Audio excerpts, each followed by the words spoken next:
મહારાષ્ટ્ર અને ઝારખંડમાં પ્રચાર પડઘમ શાંત. અંતિમ દિવસે નડ્ડા, યોગી, રાહુલ સહિતના દિગ્ગજોએ કર્યો પ્રચંડ પ્રચાર.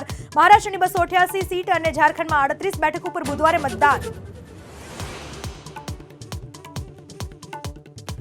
ઝારખંડમાં કોંગ્રેસે દરેક મહિલાને માસિક 2500 રૂપિયા, દર મહિને દરેક પરિવારના 7 કિલો અનાજ અને 15 લાખ રૂપિયાની સ્વાસ્થ્ય વીમા યોજનાનો કર્યો વાયદો.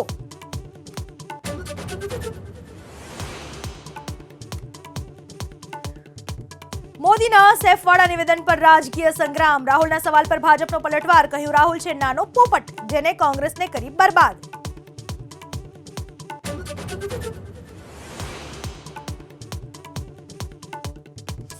રાજ ઠાકરેનો ઉદ્ધવ ઠાકરે પર અત્યાર સુધીનો સૌથી મોટો પ્રહાર. કહ્યું ઉદ્ધવ છે અસલી ગદ્દાર. શિવસેનાની આ હાલત પાછળ ઉદ્ધવ જવાબદાર.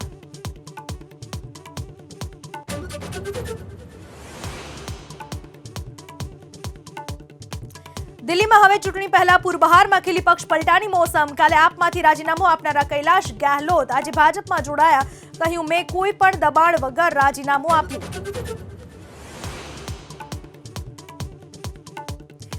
દિલ્હીમાં પ્રદૂષણ મુદ્દે સુપ્રીમ કોર્ટનું કડક વલણ. કહ્યું અમારી મંજૂરી વગર દિલ્હીથી ન હટાવાય GRAP 4. દિલ્હી NCRમાં GRAP 4નું સખ્તાઈથી પાલન કરવા આદેશ.